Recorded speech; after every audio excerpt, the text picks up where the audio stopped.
what do you think the upper limits of hypnosis are?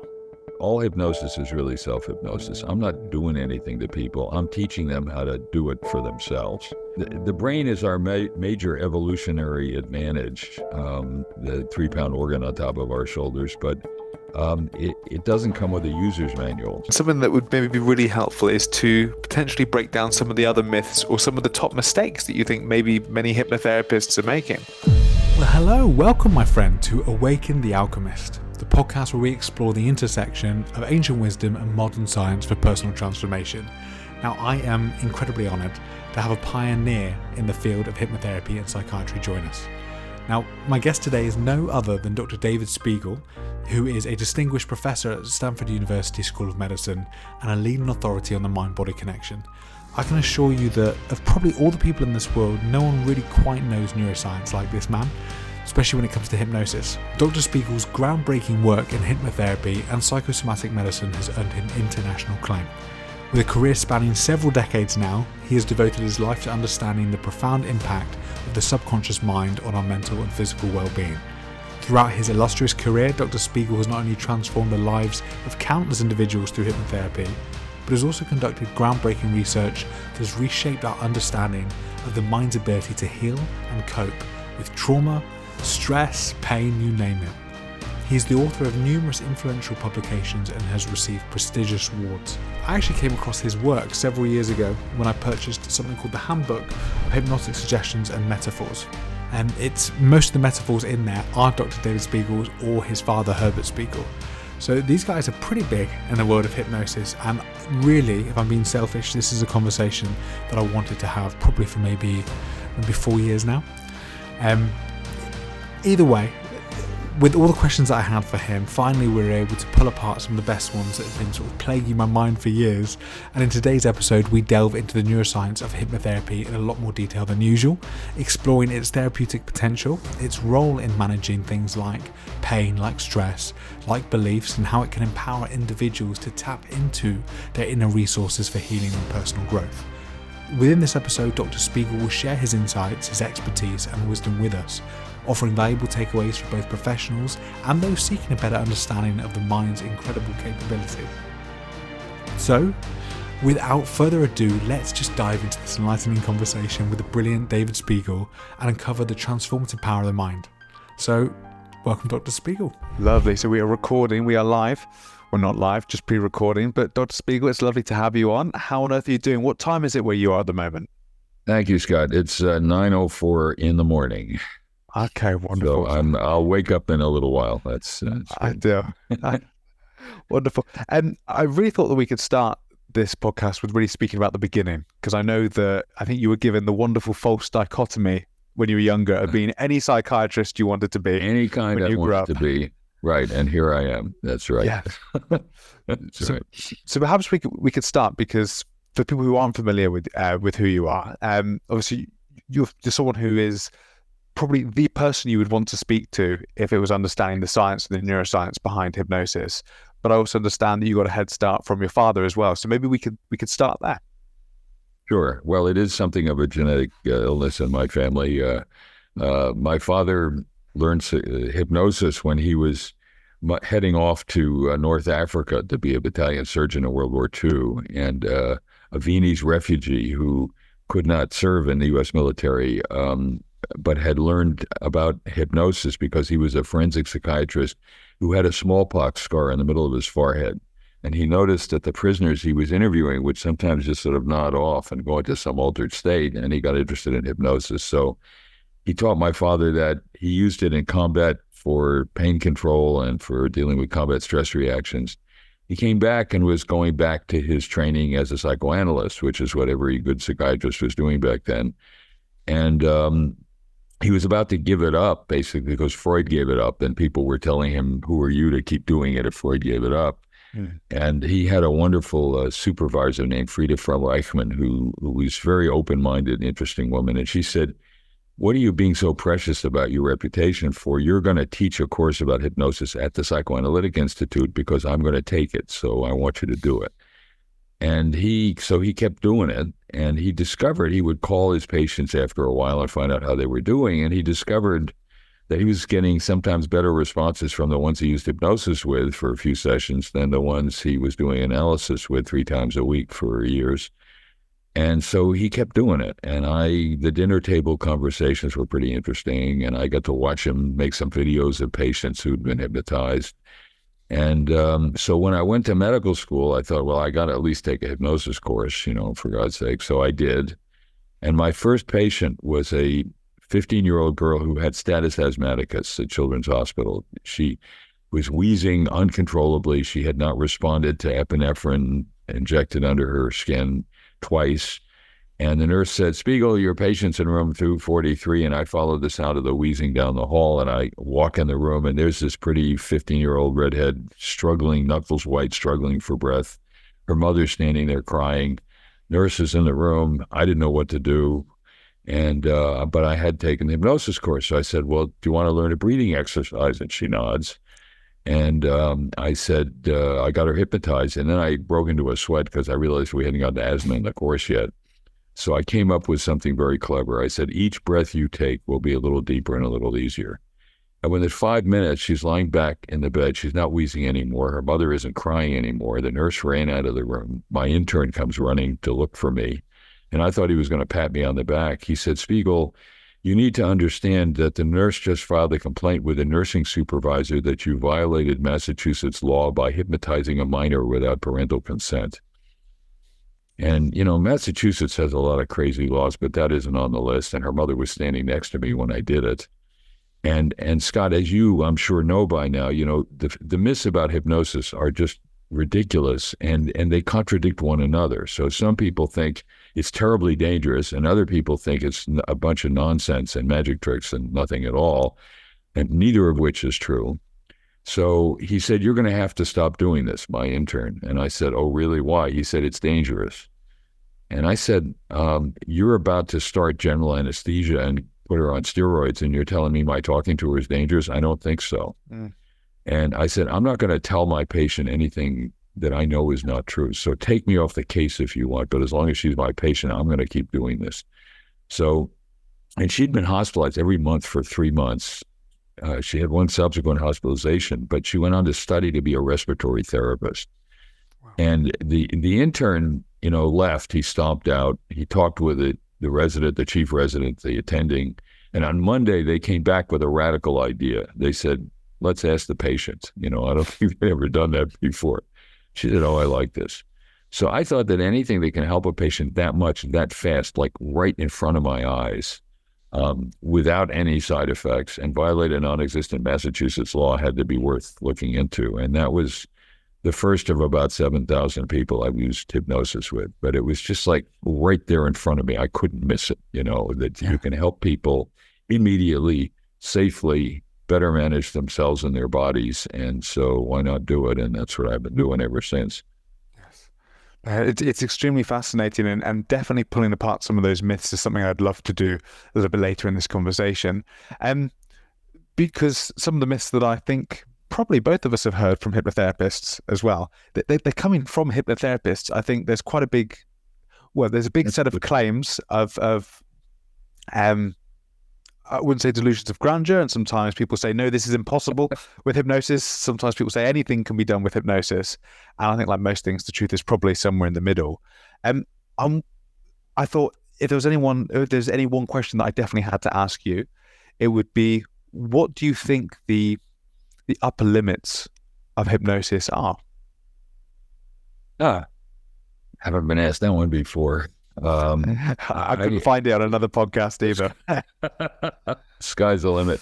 Well, I would say, the first thing that we need to straighten things out in terms of delusions of grandeur is that all hypnosis is really self-hypnosis. I'm not doing anything to people. I'm teaching them how to do it for themselves. And, the brain is our major evolutionary advantage, the 3-pound organ on top of our shoulders, but it doesn't come with a user's manual. So there's no reason why everybody should know immediately all the things they can do with their brain. They'd have to learn it. And so I think hypnosis is a wonderful way of intensifying the focus of attention. So pulling together your resources to solve a problem. It's a way of disconnecting from your usual set of assumptions about who you are and what you can do. You can, and the thing that scares people the most about hypnosis, Scott, the mind control, kind of approach, is also the great therapeutic opportunity in hypnosis. That is, if you can do something that some stage hypnotist makes you feel like an idiot about, like the football coach dancing like a ballerina, which you can't do with everybody, but you can do with a few people who are very hypnotizable. You can also give up the idea that you have to fight your pain, for example, and just make it worse by doing that. Yeah. Or that, you can't possibly get over this problem of fighting to get to sleep, or fighting smoking, which only makes you want to smoke a cigarette more. You can try out being a different person and see what it feels like. And you can also sort of deal with stress-related problems from the body up rather than the head down, that you can help your body be more comfortable with something, which allows you to think more clearly about how to address the problem. So I would say hypnosis will not solve all problems. It won't cure cancer. There are a lot of things it won't do, but it will help you deal with the mind-body interactions that can make problems worse rather than better. And it can teach you how to focus intently, but also undertake new strategies, new ways of approaching problems that are more likely to work. So whatever is a good therapeutic strategy will probably be a better one if you're doing it wisely using self-hypnosis. Does it cure all problems? No, but the cool thing is you'll know in a hurry whether it's likely to help you or not. And that's not true about many kinds of psychotherapy and many medications, Antidepressants, which I use with my patients, need 3 to 4 weeks to see whether they're likely to help you. And with hypnosis, you can tell within minutes whether you're feeling less stress, whether your ability to help your body relax is getting better or not, whether your pain levels are lower.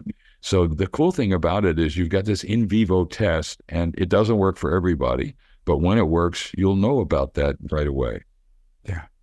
So what's actually occurring in the brain then when someone is in any form of trance, but especially hypnosis? So we found, Scott, that there are 3 things happening in the brain using functional magnetic resonance imaging. And that is, the first thing is you turn down activity in the anterior cingulate cortex. That's part of what we call the salience network. So the cingulate cortex is like this inverted C in your head, right smack in the middle, with a front part and a curve and then a back part. And the front part includes the dorsal region, which is part of the salience network. It's like an alarm system in your brain. It's a pattern matching system. And when it sees a typical pattern being interrupted, it fires the alarm bell. So you hear a loud noise, you think, oh my God, what is that? That's the salience network saying, there's something going on out there. You better find out what's going on. Maybe there's somebody with a gun or something. Pay attention. Or it's what a lot of the social media use to distract you. So you'll suddenly get a message that there are 14 girls out there who are better looking than you are and are going to steal your boyfriend, and you better do something. So you turn down the part of your brain that would distract you from concentrating. So it allows you to sink more deeply into a state of highly focused attention because you're paying less attention there. And we found, interestingly, Scott, that highly hypnotizable people have more GABA, inhibitory neurotransmitter, in the dorsal anterior cingulate. So it's like you've got your own anti-anxiety drug pharmacy there right in your anterior cingulate that can allow you to calm the part of your brain that would ordinarily distract you. So that's number one. Number two, you have more functional connectivity between the dorsolateral prefrontal cortex, the executive control region, and the insula, which is insula means island in Latin. It's a little island in the brain, right in the middle of the front of the brain, that is a mind-body conduit. It's how the brain tells the body what to do: lower heart rate, lower blood pressure, breathe more slowly, and the body. And it's also a way of the brain understanding what you're feeling in the body, interoception. And it's a big problem with stress because you start to you worry about something, then you notice that your muscles are tense, you're starting to sweat, you're breathing more rapidly and shallowly, You think, oh my God, this must be really bad. And you worry some more. And then your body reacts to that. And it's like a snowball effect. So you have better connection with the processes that allow you to control what's happening in your body. And the third thing is inverse functional connectivity. So when the prefrontal cortex is working, the executive control region, the default mode network is turning itself off. Now, it does that anyway if you're working more, but in hypnosis, in a more extreme way. And the cool thing about that is the default mode is your sort of self-reflection. Who am I? What do people think about me? When you're not doing much and you're just ruminating about who you are, that's the default mode network. And the cool thing about that is you can try out being different. You sort of let go of your usual assumptions about who you are and what you are and just try something different. So you can see whether, as my asthmatic patient did, the fact that she was getting more and more tense and more frustrated and frightened by the fact that she was having trouble breathing, you can just say, how would I feel if I weren't worried about that for a few minutes and I just tried breathing differently? And she was able to do it. So those are the three things that we see happening in the brain in hypnosis. And it's a wonderful matrix for change, for being different. It's what I call transformation, that you can try out being different and see what it feels like. Yeah. Because it's really this. I suppose this podcast is perfect timing. I literally had a client yesterday who said it's really interesting, Scott. When I go into a particular level of trance, and especially when I'm meditating, there is this sense of unhooking from myself that happens. And he said, "What's happening in the brain?" And he had another meditation teacher refer to it as this sense of unhooking. And my guess was, is it the default mode network shutting down? But I thought I know the person to ask, and that is what's going on. That's the sense of the unhooking. It's the default mode network going offline. There's a lot in meditation. You're absolutely right, Scott, that in meditation that involves getting over yourself. Just sort of saying, just let things be. Just if you have a feeling, just let it flow through you like a storm going by. Don't fight it. Don't struggle with it. Just let it be. And the whole idea in meditation is to just to give primacy to experience over self-definition. Just feel things, let them happen. Don't struggle with them, just let them be. And Judson Brewer at Brown University has done some very interesting research using neurofunctional neuroimaging with meditators. And what he finds is that experienced meditators over time turn down activity in the default mode network. So it's not everybody, but when they do it, they're doing exactly what you would expect, just what your subject talked about is feeling of unhooking, disconnecting from who you usually are. Now, that's for experienced meditators. The cool thing in hypnosis is it happens within minutes. So to the extent that you're engaging yourself in a hypnotic task, you're disconnecting from your assumption of who you are. So the bad image of the stage show hypnosis and the football coach dancing like a ballerina is, he's humiliating himself. It's not a good thing, but it does illustrate a point that you can let go and be different. You can just try out being a different person and see what it feels like. And that is a tremendous therapeutic opportunity. Yes. I know you said before that the real power is being able to literally have a completely different perspective of sometimes the same situation, like a memory or a belief. And yes. So does that mean that if you had someone under an fMRI, that you wouldn't technically be able to tell the difference between whether they were meditating or whether they were being taken through hypnosis? Well, no, it is a bit different in that it is not so clear in meditation that you're turning down activity in the dorsal anterior cingulate. That you see in hypnosis, but that has not been observed in meditation. The main thing is, and the reduced activity in the default mode is a collective finding over time with experienced meditators. It's not necessarily a marker of a given session of meditation. It may be, but it's less clearly that. So the hypnosis changes are more acute and pronounced. The meditation changes are more chronic with people who meditate regularly and become experienced meditators. And then you see, in general, they have less activity in the default mode network than normal. Okay, because I know you said before that meditation normally very Eastern. It's normally about saying, "Hey, let's just see what's happening." Hypnosis is generally a little bit more of a goal, or more going in with a solution to a problem. Is there any other difference in theory? Between hypnosis and meditation.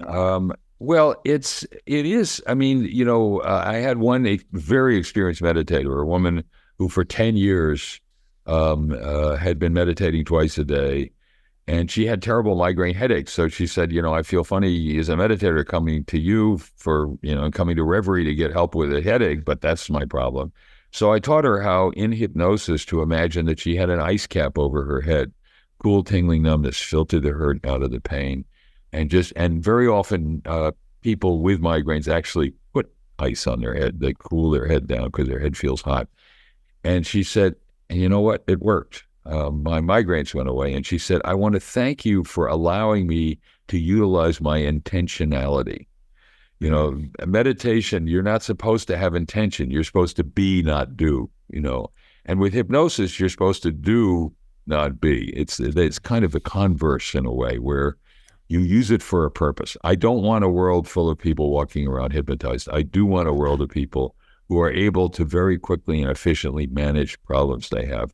And that's different from meditation, where the idea is that you become a different type of person by practicing meditation. And that's a good and interesting thing, but it is really different from what we're doing with hypnosis. Of course, and I can absolutely attest to that, David. I remember it was a couple of years ago. I lived in a Buddhist temple for a couple of years, and it was a wonderful experience. But I would spend my mornings in this wonderful state of gratitude, feeling all floaty, and I'd leave, and suddenly one of the residents would say, "Oh, Scott, you haven't paid the rent this month." And I think, for goodness sake, and I'd throw my phone on the bed. I think, there it goes. That's it. I've got all this gratitude, but I'm still poor. So there's this horrendous contrast of thinking, I can feel it. I'm at one with the universe. But the rent still needs to be paid. So to be able to then move to self-hypnosis to say, no, get your ass in gear so you can start making some money and be of use to the world, in another way. There's definitely a great example. So I do feel that. I think sadly a true story. Yeah. Okay. No, that's fascinating. So one of the things that I think could be a bit of a contrast between some hypnotherapists that I've listened to and something that I've certainly heard you said, and frankly, David, you've got a lot more evidence, is I'll often hear, if you get lost in a film, or if you've been driving on the road for 20, 25 minutes and you've got lost in a trance, then you are hypnotizable. But it seems like that might not be the case. Well, it is there is research, Scott, on what's called absorption. Aukie Tellegen at the University of Minnesota developed an absorption questionnaire. Do you tend to get caught up in movies? Do you, watching a sunset, do you kind of lose yourself? Do you forget that you had an appointment with someone because you're so busy writing or something like that? So there's about a 0.6 correlation between people who have more of these self-altering, absorbing experiences and people who are highly hypnotizable. So I would say particularly at the upper end, and in Reverie, we have the hypnotizability test so you can try it for yourself and see how hypnotizable you are. There is a tendency for people who have that ability to lose themselves more. And I've had patients who've never been formally hypnotized who turn out to be very hypnotizable. And I say, did you ever have an experience in the dentist of saying, don't bother with an Novocaine, just go ahead and do it? And a lot of them will say yes. The dentist had pain, but I didn't. He was anxious about it, but I felt fine. I just went somewhere else. And we've used techniques like that with children who have to undergo painful procedures. And I work with their mothers and have them imagine that they're playing with a friend or going to Disneyland or something. And, I'd say, we're going to play a trick on the doctor. You leave your body here and you go somewhere else. And it works. So even without the formality of hypnosis, it is the case that people who are more highly hypnotizable tend to have these hypnotic-like experiences in everyday life. Right. And I think what that underscores, Scott, is the fact that hypnosis is a naturally occurring state in people who have the ability to do it. You don't need some guy dangling a watch in front of you to go into that state, as you well know. And so the thing that I think disentangles this is that it's an ability, a type of attentional focus that some people can do better than others. And we actually understand a good deal about the genetics of it now. We've developed a point-of-care genetic test for people who are more highly hypnotizable. We can tell even without the formal hypnotizability testing. So it's an ability people have that they use to varying degrees. And as someone who uses hypnosis, I identify the ability, how much they have, and teach them how to use it better. That's really what I'm doing. I'm not doing something to them. I'm teaching them how to use something that's an ability they already have. Amazing. So let's delve into those topics in a bit more detail then. So I know that there's several suggestibility tests that you have. Would you be able to walk us through those? Just so we have an idea as to what it would take and how you would score on each of those, because it's sometimes difficult quantifying something that's not necessarily always quantifiable. Sure. Well, the one I use every day with my patients is called the hypnotic induction profile, and it involves going into a state of self-hypnosis. I have people look up, close their eyes slowly, take a deep breath, let the breath out, eyes relax, let your body float. And then I give them an instruction about one hand or the other floating up in the air like a balloon. So if I'm in the office with them, I'll stroke their hand and say, your hand will float up in the air, feel light and buoyant. And I give them an instruction that later, if I pull your hand down, it'll float right back up to the upright position. You'll find something pleasant and amusing about it. And I love watching in people who are hypnotizable, the surprise. They just, I did this once with Andrew Huberman. It's on YouTube. And here's this brilliant guy, tough looking guy. And he's looking at his hand like, what the hell is going on here? Yeah. And so you have this dissociation in the hand. You measure the amount of reinforcement you need, if necessary, to get the hand to float back up.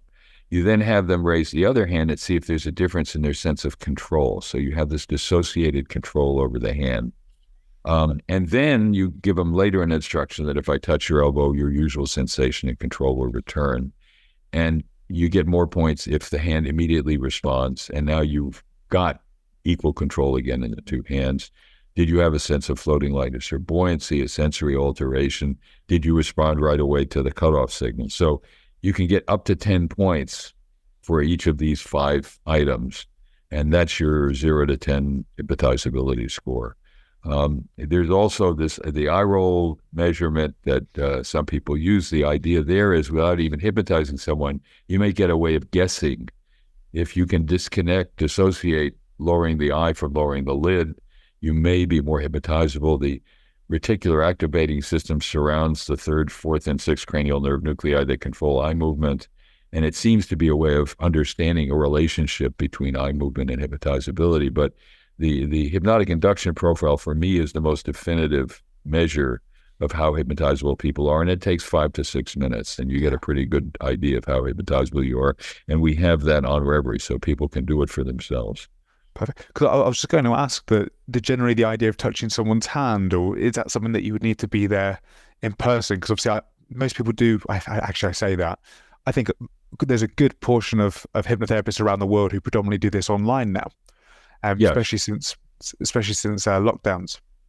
But, right. Well, you literally do all of these on Reverie, completely online, and completely online. I used to always do it in person, but with the COVID pandemic, couldn't do it. And I found that I could reliably do the test and get the same kinds of differences remotely. And I have the person touch their own hand. So it's another kind of dissociation. Use one hand to convey the signal to the other and give the cutoff signal later. And it works. So I'm disturbed to say that it works just as well without me being there as it does with me being there. And so, yes, you can do it just giving the instruction. And again, it reinforces the understanding, Scott, that all hypnosis is really self-hypnosis. You're just showing people how to use it. Absolutely. And so then if we go back to something that just really excited me, the idea of being able to do genetic tests and being able, and after you've explored the genetic testing, what I'd love to know is how are people able to work out that that's causation and not correlation? Causation and not correlation. Well, I'll think about that. The test involves a gene called COMT, catechol-O-methyltransferase, and it's a gene that helps you, varies the metabolism of dopamine, which is a major stimulatory neurotransmitter in the brain, particularly in the front part of the brain. And people who have a heterozygous version, so methionine and valine in this one unit of the gene, turn out to be more hypnotizable than those who are homozygous for methionine or homozygous for valine. So the change here has to do with the speed of metabolism of dopamine. And if you metabolize it too fast, you have too little of it. And if you have it too slow, you have too much of it. And it turns out that it helps to direct the brain in figure ground discrimination. And in hypnosis, you're adept at focusing on what you want and putting outside of awareness things that you'd rather not pay attention to. So there are a number of studies that show that this heterozygous variant is associated with higher hypnotizability. And we've developed a way of doing point-of-care testing. So just a drop of blood, you can put it in this machine and find out what your variant of the gene is. And it's sort of cool. You can also measure it behaviorally, as we do. And so the idea is simply to recognize and identify that people who are have vary in their degree of hypnotizability, and you can use that as another way of testing how likely they are to be able to respond, but also how to approach them. Because part of the issue is we've had some very low hypnotizable people who have responded very well on Reverie because they like the approach we take. As you know, using hypnosis, it's not just about having someone in a hypnotic state. It's what do you tell them when they're in it? You can tell them something stupid when they're hypnotized, and it'll make things even worse. So, most people who use hypnosis will tell you the worst thing you can say to somebody is don't think about purple elephants. That's what they're going to think about. So instead, we come up with strategies that have to do with focusing on what you're for. And if you do that intently with dissociation of other conflicting points of view and with this ability to disconnect from your usual assumptions of who you are and what you can do. I've been trying for 25 years to stop smoking, and I haven't. I had one woman who was sort of, irritable, fussy, who said, I don't think I want to, I've been smoking for 25 years. I don't want to stop. She tried it once and she didn't like it, but she went home and tried it again. And the technique was to say to her, not don't smoke or you won't have the urge to smoke, which, isn't true and doesn't work. I said, for my body, smoking's a poison. I need my body to live. I owe my body respect and protection. Think of your body as if it were your baby or your pet. Would you ever put tar and nicotine smoke into the lungs of your baby or your pet? Well, your body is as dependent on you as your baby or your dog or your cat is. So treat it with the same respect. And she said, so I looked at that cigarette. I said, who needs this? I put it out. I haven't smoked since. My friends can't believe it. And she said to me, you know what, Doc, this is some kind of crazy ass voodoo shit. And I mean that in a good way. And see, that's the cool thing that I'm sure you've seen, Scott. People surprise themselves. It's, Jesus, I didn't know I could do that. But if you're fighting smoking, if you're fighting the urge and then you have an urge, you're defeating yourself. Whereas if you say, okay, I may have an urge, I may not. But no amount of urge would force me to poison my baby or my cat. So why would I do that to my body? And if you get people, even on the low end of the spectrum of hypnotizability, it may be harder for them, but they can do it too. If you're using an approach that has some natural logic to it, that you can affiliate with, even if it's not easy for you, you can do it. And if it is easy for you, you can do it more easily, But hypnosis facilitates that, but it's not the only thing going on. Yeah. So sometimes people, I think it's just the way, isn't it, where people can really simplify some complicated aspects, which is wonderful for education. But when you hear someone saying, they're not going to be as hypnotizable because they're very left brain dominant, or this person's right brain dominant, how true is that statement then? Well, I don't know that it's left versus right brain dominant. There has been a lot of interest in that. And, clearly there are things that are dominant in different parts of our brain. So the part I'm using right now to talk to you is the speech center, the Wernicke's and Broca's area in the left side of my brain. But it doesn't mean that I'm not using, logic in the right side of my brain. It's the whole system. working together. So I don't think it's so much a laterality effect as it is how do you, once you intensify your focus, you also change the odds on whatever dominant strategy you're using for the moment. So it is true that you're less likely to argue with yourself about it when you're in a hypnotic state. You're more likely to just roll with it and say, well, let me try it and see what happens. And we're all in moods like that sometimes, where you just say, well, let's see, who knows? Maybe I can do this. Whereas other people are more likely to want to have a logical pathway to figure out, if I do this, this will happen. If I do that, that'll happen.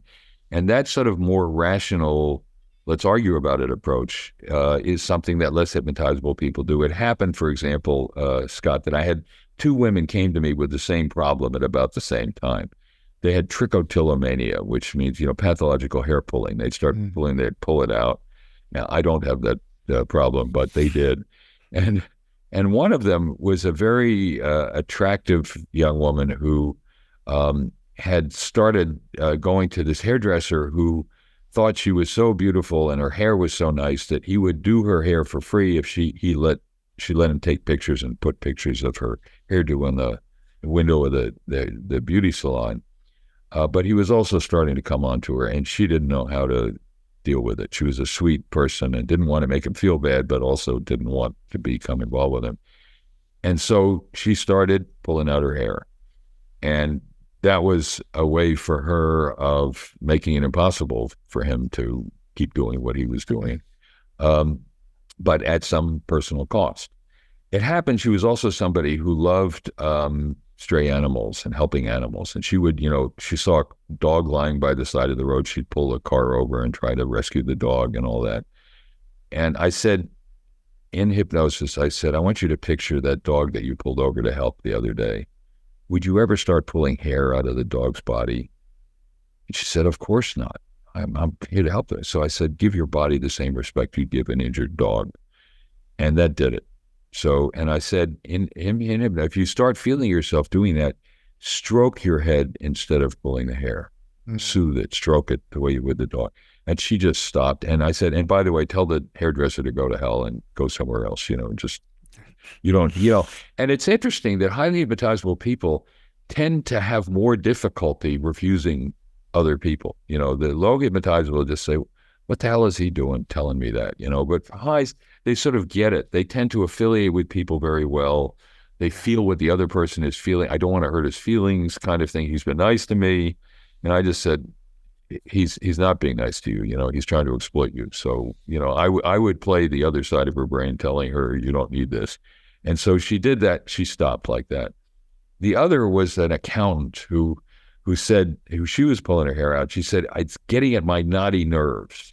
And she would get all wound up doing her work and all this stuff and all this stuff. And I told, she argued with me about hypnotizability and is there such a thing or not?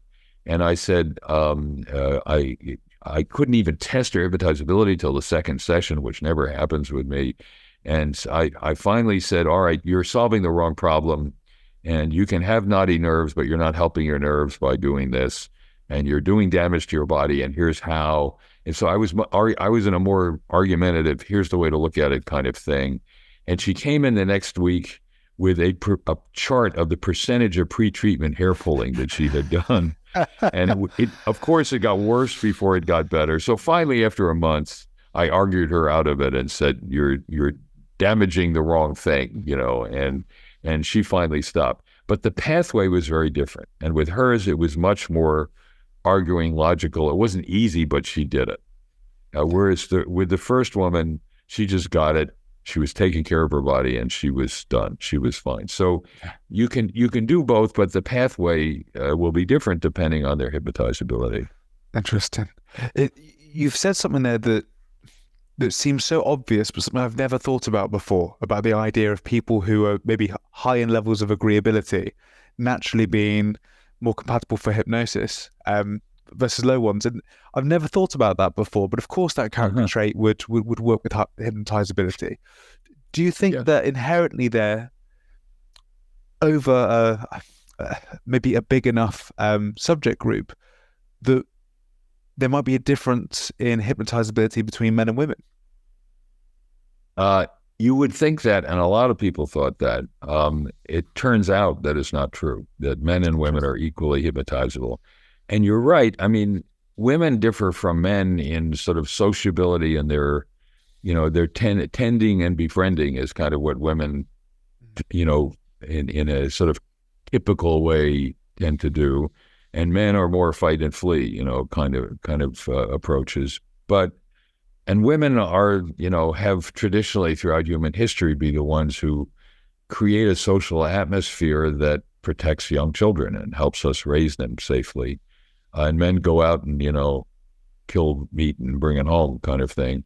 But in fact, when we've looked at study after study of hypnotizability, there are no gender differences. And you might well think there would be, but I think there are men who tend to be more sensitive to others and can manage relationships better. Men tend to be more reluctant to express emotion than women. A man's notion of expressing emotion is, I like beer. That's kind of as far as they go. Amen. Men are more likely to, gather in the kitchen and talk about how they feel. But in terms of sensitivity and sort of susceptibility to being influenced by other people, strangely enough, there are no gender differences.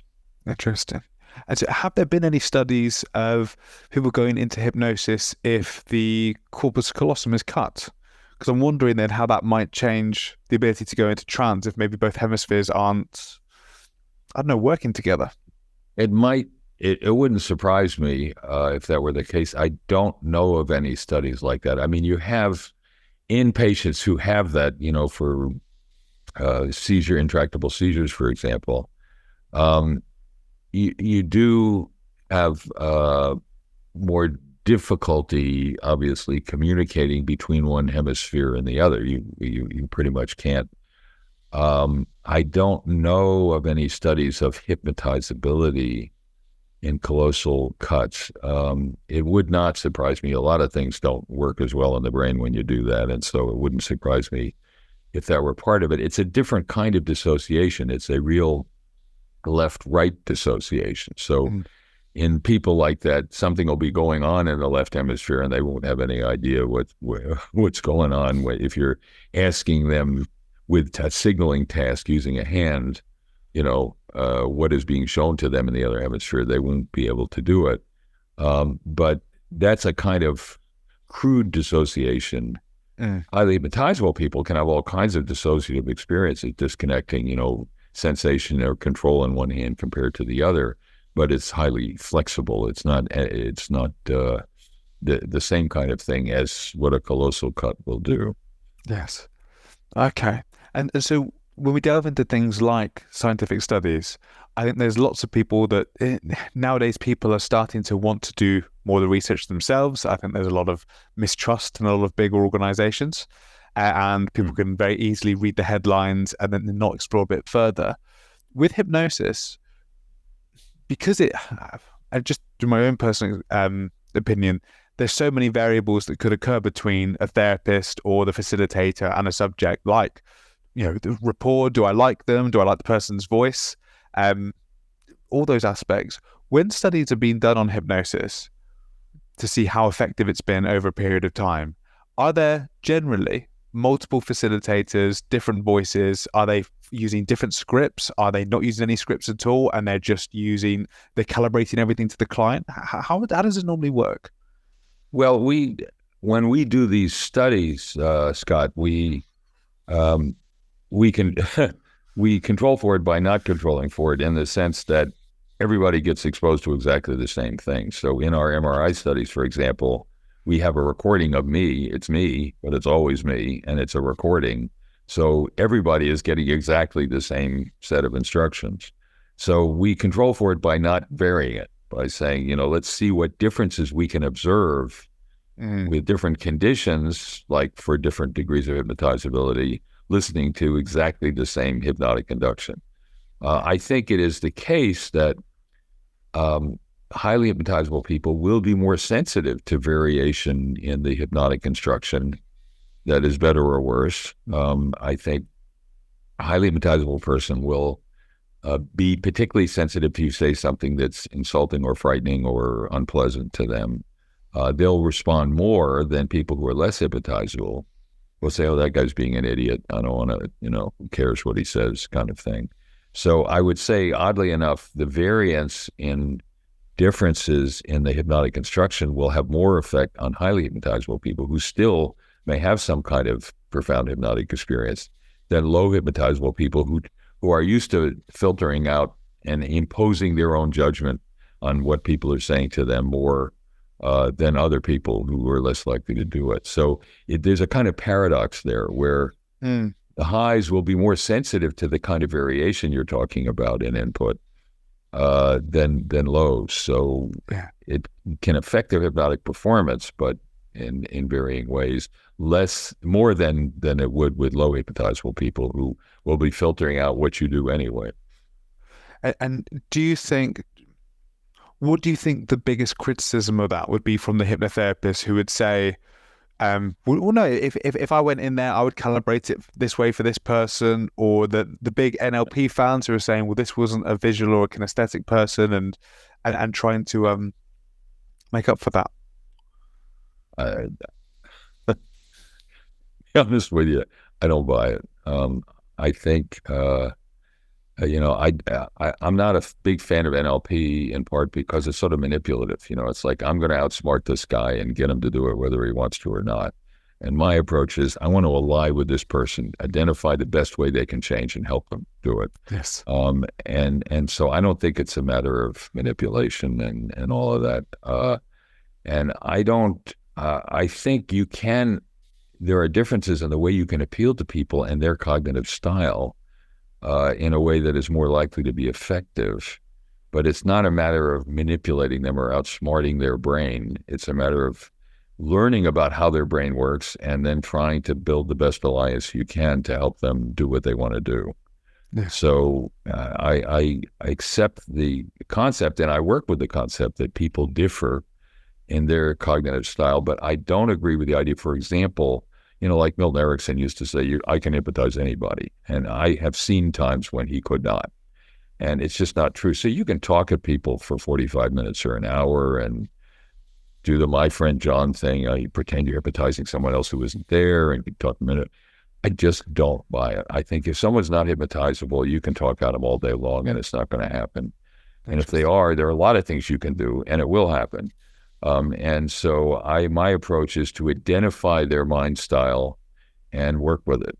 And that's why the hypnotic inductions I do are very brief, because I don't think another 15 minutes of walking upstairs and downstairs and whatever else it is going to make any difference. I think what a lot of people who use hypnosis do is use these long inductions as a way of kind of figuring out how responsive this person is over time. But the idea that if you do another 15 minutes worth, you're going to change their hypnotic performance, my research and a lot of other research suggests that it doesn't make a difference. Interesting. No, I appreciate that. And David, I'm asking this because I have no idea the answer, but I know that someone like you does. And I just want to be able to cut through the noise. Because there's a lot of noise. I must also say that I spoke to someone earlier today who also wasn't a big fan of NLP. But can I say that you spoke about NLP in a much more polite way than they did? They're very diplomatic in your answer, and I really appreciate that. I don't have an attachment to NLP per se, but the other person who I think he'd been doing it about 43 years just destroyed it. The glimmer in his eyes changed the moment that the words NLP came out. So, well, I'm not usually considered that diplomatic, so I'm glad to. Compared to this gentleman, you were. Yeah, well, where I work at Stanford is close to the Mental Research Institute, where Bandler and Grinder, used to teach, and other people. And I knew Milton Erickson, but the thing that irritates me about NLP, frankly, is Erickson. There are a lot of things he said that I didn't agree with, although I admired the fact that he was one of the few actual responsible clinicians, a physician, who was championing the use of hypnosis at a time when nobody was, basically. And he had this sort of soul of a healer. He was always trying to figure out how to come up with some image or metaphor that would help a person. And sometimes I thought he was wrong about it, but that was what his goal was, is to find a way to help people. And I don't like an approach that's, find a way to outsmart people and sort of say, I can read you better than you can read yourself, and I can manipulate you into being different. And it's just a kind of a self-aggrandizement that I don't buy. And it's just not, for me, a comfortable way of working with people who are coming to you for help. And so, but I'm glad I was a little more diplomatic than funny. You really were. So with that then, something that would maybe be really helpful is to potentially break down some of the other myths or some of the top mistakes that you think maybe many hypnotherapists are making. Sure. Well, I do think, part of it is a kind of a power issue, sort of, you can only do it with me directing how you do it kind of thing. And I just think it's not true. Where I think I can be very helpful to people by showing them how to help themselves, basically. And so what I'm trying to do is empower people to use their ability, identify their abilities, how to use them, and see what happens. And so I think the mistake is that, you have to come back to me, the great hypnotist, to get you to do this. I take pride, and I try to spread the wealth with reverie, to teach people how to use it for themselves. But it's not about me. It's about what I've learned from the people I work with, about how to help them help themselves. It's not about my telling them to do it or telling them to do it this way rather than that way. So I do think that there are things we've learned about, what kinds of instructions help people more, and that's what we do in Reverie, but it's not any great magical power or control over somebody. It's teaching them how to better control themselves. That's what we do. And so I think the sort of, mystery around hypnosis and has been damaging. It's sort of, rather than seeing it as a natural state that people can go into and take advantage of, it's been portrayed as some special, unique skill that I can make somebody do something they may not even want to do. And I don't buy it. Yeah, I'm not a fan either. And so something that is a bit of a no-no when you're training is people say, you do not work with people who have psychosis, schizophrenia, epilepsy. And I was wondering if maybe we could touch on some of the neuroscience as to why doing hypnosis in those kinds of conditions could be extremely harmful. Well, look, there are two reasons, Scott. One is we did a study years ago on just measuring hypnotizability in people with schizophrenia, for example, compared to normal people with post-traumatic stress disorder, anxiety disorders. And the people with schizophrenia as a group are just not hypnotizable. So their average score was 4 out of 10. The normal score was 7 out of 10. PTSD was 8.5 out of 10. People with PTSD were often very hypnotizable. So part of why you don't do it is it's not likely to help much. They're not very hypnotizable. But there's something else. Somebody, has paranoid schizophrenia, for example, and believes that people can enter his mind. They don't know sort of where they end and the world begins. That's part of it. They have made delusions of persecution that people are trying to enter my mind and control it. The last thing you want to do is put them in a situation where the kind of discussion we're having about hypnosis and teaching someone to identify and use their own ability is something that they wouldn't buy and they wouldn't experience because of their delusions.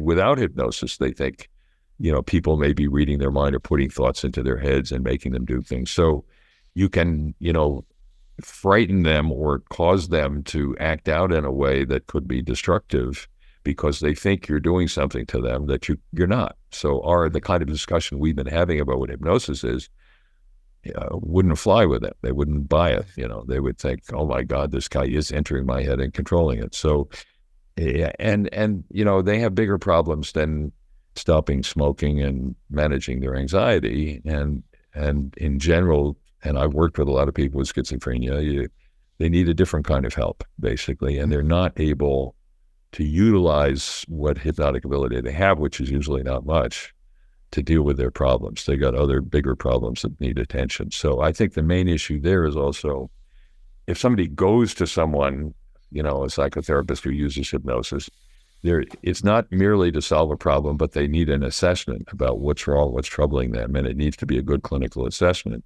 Mm-hmm. And you want to be sure that you understand what's going on with the person before you, presume to treat them. Yes. And can we also delve into the epilepsy side? Because I actually think that it might be your father who was able to help someone gain a little bit more control over seizures. Is that right? Yes, that's right. And he had a patient, I remember, who I saw him making a movie of her, this very large woman who would suddenly throw herself on the ground and start flopping around like a fish. And my father got a call from a neurologist up at Columbia who said, I'm not asking you, I'm telling you, you got to see this woman because she does not have, we can't record any epileptiform indication in her brain, but she keeps having these seizures and her husband has to race home from work and help her and all this stuff. So he was able to induce a seizure with this patient. And I've done this too now, he would have her go back to the last time she had a seizure and suddenly she starts shaking. And the interesting thing is about half the people with pseudo seizures also have real seizures. So sometimes you have a combination of people who have a seizure focus, but whose brain gets kind of trained to have that sort of experience, even when the epileptiform event is not occurring at that time in the brain. They'll have both. And you can at least help them control the non-epileptic type of seizure, even if they do have both. And so I had one woman, for example, who had these kind of sudden seizure movements. She would shake. She would sometimes feel like she had to fall down her